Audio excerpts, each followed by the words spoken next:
Bienvenidos amigos a esta nueva lección.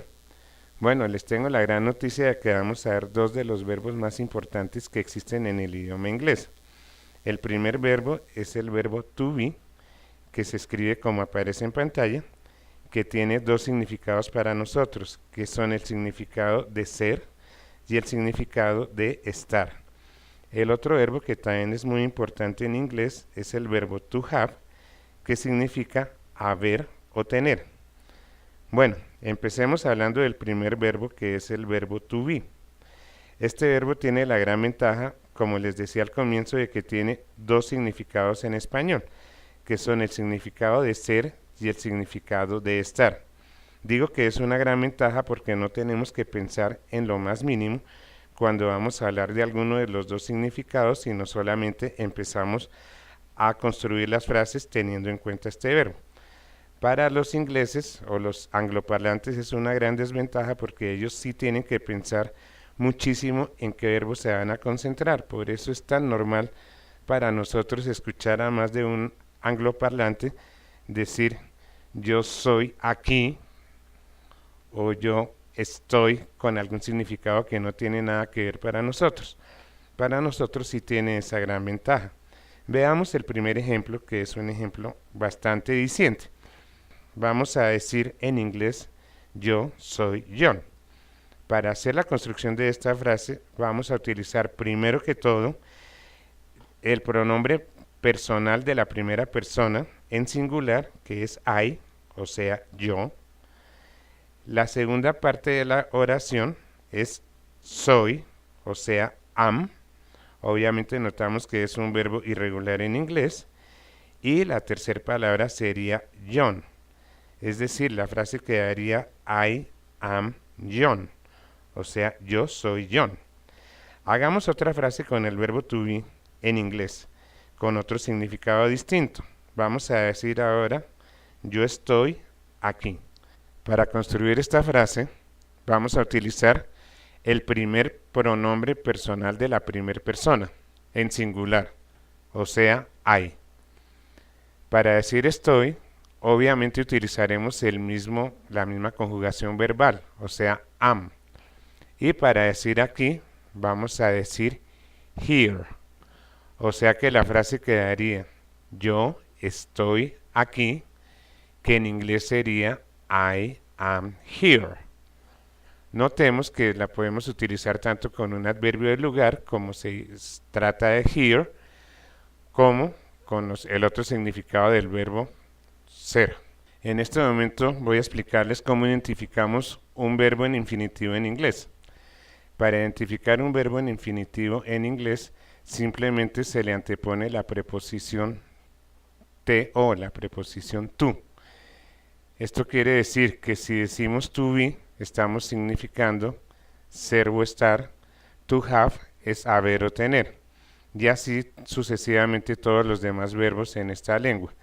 En español recordemos que los verbos se identifican por las terminaciones ar, ir, como amar, temer y partir, que son los tres verbos patrones en español. Pasaremos en este momento a explicarles la conjugación del verbo to be en presente de indicativo, pero en afirmativo. Recordemos que hay tres formas de decir una frase, tanto en inglés como en español, que son afirmativo, es decir, estamos afirmando algo, estamos comentando alguna cuestión, en interrogativo, que es para hacer preguntas, y en negativo, que es para negar una acción del verbo. Empecemos con el presente indicativo en afirmativo. Primero que todo, coloquemos en forma vertical los pronombres personales que existen en inglés. Ahí lo ven que aparece en pantalla. Bueno, ahora bien, coloquemos frente a cada pronombre la acepción verbal del verbo to be. Entonces la primera persona del singular, quedaría I am. Esto significa yo soy o yo estoy, según la situación que queramos indicar al hacer la frase. La segunda persona del singular es you are, o sea, usted está, usted es, tú eres o tú estás. La tercera persona del singular está compuesta por he is, que es él es, he is, o él está. She is es ella es o ella está. She is.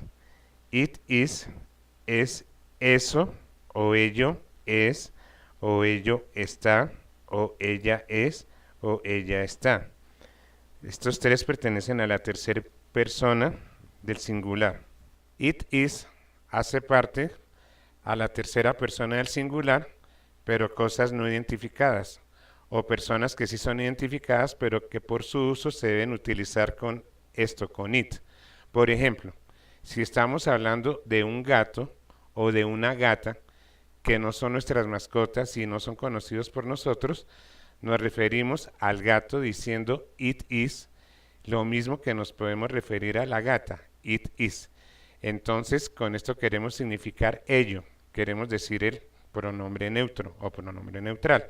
Entonces, it is es ello es o ello está. Seguiremos en este momento con los pronombres plurales.